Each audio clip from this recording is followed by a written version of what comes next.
eletrônica que meu pai me ninava contando histórias de eletrônica. Ao mesmo tempo que ele estudava, minha mãe trabalhava fora e meu pai, ele se dedicava a estudar eletrônica na época porque ele precisava arrumar um meio de trabalho. E ele gostava muito da área.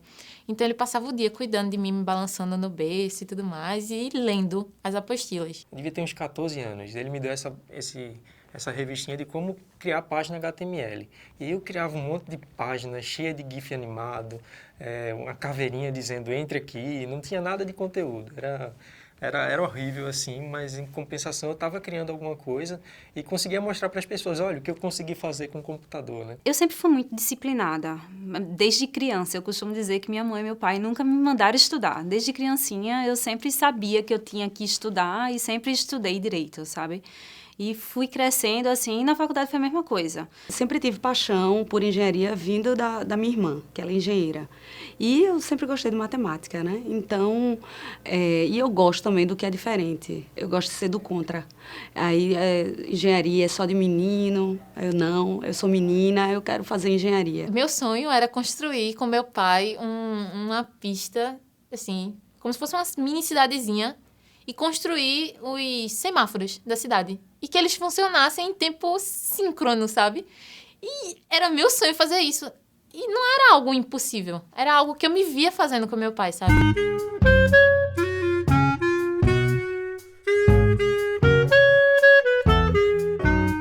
Eu antes de entrar no César, eu trabalhei em empresas bem tradicionais, né? Trabalhei numa empresa de fertilizantes, que nem sei se hoje existe mais. E aí tinha um negócio chamado Excel na época, que surgiu, né? E lá era tudo na máquina de escrever. A mulher me pedia para eu fazer os borderôs lá na máquina de escrever. Eu tinha maior dificuldade, porque não era meu mundo. Aquilo, eu já mexia com o computador e achava um absurdo, um negócio que você não tinha como apagar depois. No computador, você aperta uma tecla, apaga. Na máquina de escrever, tem que usar um corretor, é uma complicação danada. E aí eu comecei a mexer, eles precisam fazer relatórios para a diretoria, eu peguei e comecei a fazer no Excel. Ó, na máquina de escrever é difícil para mim, mas se tu me der um Excel aqui, um computador, eu faço. E eu comecei a fazer e a minha chefe ficou super entusiasmada, porque gerava gráficos, coisas que não eram utilizadas na época. Eu trabalhava em João Pessoa numa empresa onde trabalhava exatamente no centro de tecnologia, onde se desenvolvia o produto da empresa. E era um conjunto de, sei lá, de 20, 30 pessoas, um ambiente agradável, mas um horário inflexível e a gente trabalhava exclusivamente com um produto. A gente estava engessado em desenvolver e dar suporte a uma única ferramenta que era usada pela empresa. Isso me deixava um pouco angustiado pela possibilidade de passar o resto da minha vida fazendo aquela mesma coisa sem mudar e sem ter uma nova perspectiva. Era mais complicado entrar no mercado de trabalho aqui em Recife e eu procurei as possibilidades de estudar fora e consegui uma bolsa de estudo, né? Fiz o processo seletivo e deixei o meu emprego para ir fazer mestrado na Alemanha.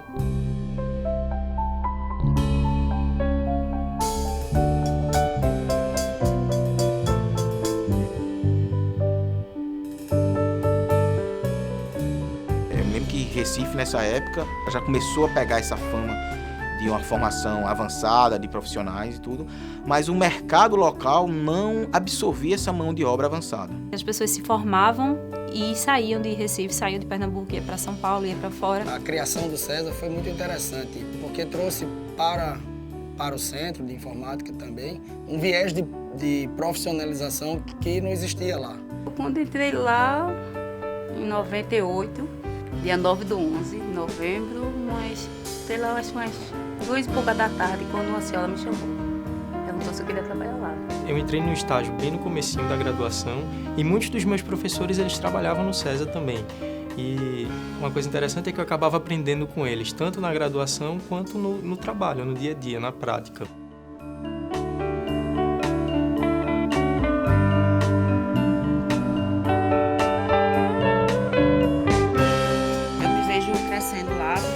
Contam comigo, as pessoas dão esse feedback de tipo, pô, tu é muito massa, gostei do teu trabalho, continua assim. E você vê que as oportunidades chegam, você vai agarrando e você vai crescendo. E você escuta a história de outras pessoas que são parecidas com você. E essas pessoas que você acha que a história é bem semelhante com a tua, você olha pra elas hoje em dia e você admira. O César foi me apresentando mundos novos, tanto na minha área, que eu sabia, mas só sabia de ouvir falar, quanto em outras áreas. Exemplo, robótica. Eu não pensava em trabalhar com robótica. E foi o César que me mostrou isso, porque a gente tem uma liberdade incrível para trabalhar lá dentro. Pelo meu horário flexível do César, eu consigo trabalhar e fazer faculdade de serviço social. Eu tive a ideia de tentar conhecer um lugar diferente, um lugar que tivesse foco em qualidade de vida. Foi quando eu falei com o Beto, expliquei a motivação e Beto falou, eu acho que você devia ir para Sorocaba. Aí vim, passei uma semana para conhecer, gostei do lugar. 2 meses depois eu me mudei, estou até agora, estou há 2 anos aqui. Eu acredito que o César, como empresa de inovação, tem um grande potencial para mudar o rumo de inovação do Brasil, né, e por que não do mundo. É uma empresa que, até onde eu conheço, aceita os grandes desafios, né, e gosta de superá-los. Eu estou há muito tempo no César, mas vivendo coisas diferentes o tempo todo. Então, é como se eu estivesse evoluindo cada vez mais na mesma empresa, mas ao mesmo tempo passando por muitas situações diferentes. Normalmente você vê, né? Desculpe o transtorno, nós estamos em obra, né? E lá no César é mais ou menos assim, desculpe os transtornos, nós vivemos em obra.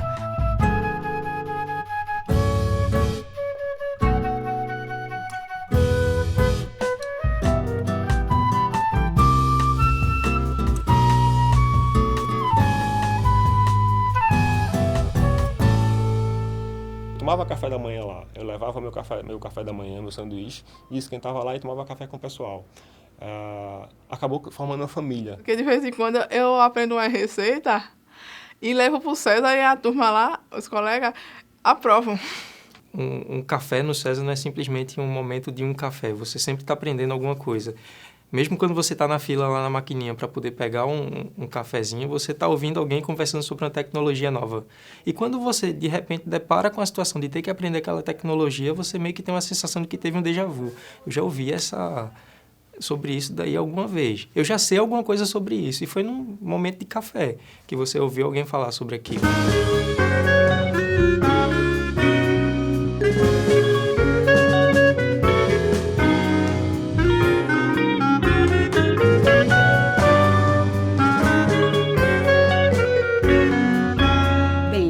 César, provavelmente eu estaria em Munique. Trabalhando na mesma empresa, para as mesmas pessoas, fazendo as mesmas coisas do mesmo jeito. Provavelmente eu continuaria trabalhando no centro de informática, pensando na academia, talvez só, entendeu?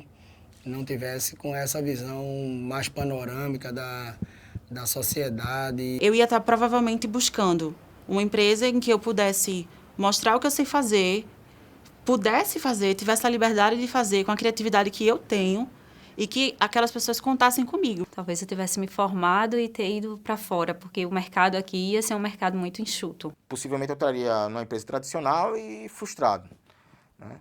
E eu trabalho já há quase 20 anos no César, né? Mas a quantidade de coisas que eu já vi no César, cada empresa dessa que entra no César é uma lição, é uma novidade para mim, por isso que não enjoa. Pô, tu tá na mesma função, quase, ou na mesma área, no César. Sim, mas as empresas são diferentes, os sócios são diferentes, outros são mais chatos, outros são mais legais. Então, você acaba vivendo... Eu vivi a experiência de, 20 empresas ao longo de 20 anos, apesar de ter trabalhado em apenas uma.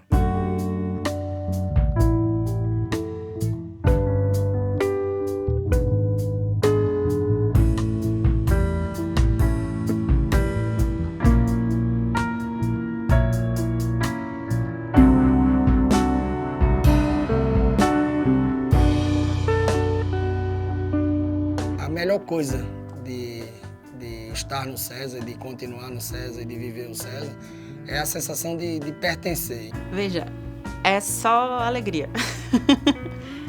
Eu tenho um time hoje em dia que, meu Deus do céu, não mudava nada, de nada.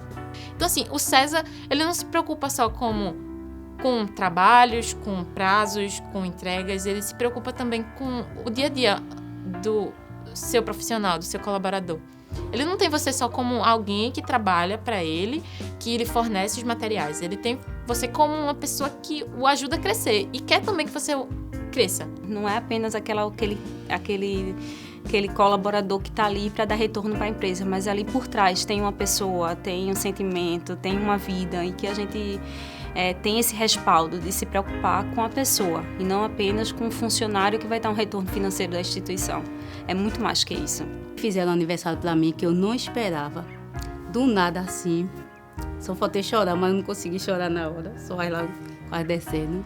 Eu acho que é o capital humano da gente que é tão forte no César, né? Não porque as pessoas são inteligentes e podem usar a tecnologia para melhorar a vida das pessoas, mas que isso é só um meio, né? Que o fim realmente somos nós, né? É a gente, né?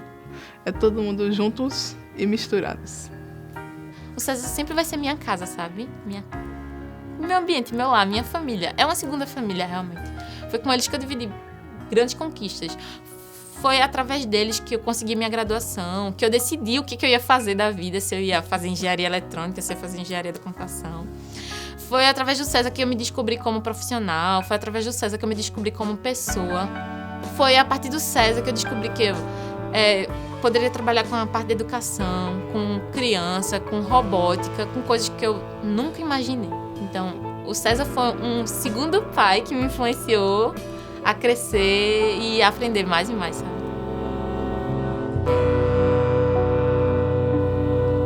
Porque César é o meu nome. Porque César é meu nome. Porque César é meu nome. Porque César é meu nome. Porque César é meu nome. Porque César é meu nome. Porque César é meu nome. Porque César é meu nome. Porque César é o meu nome.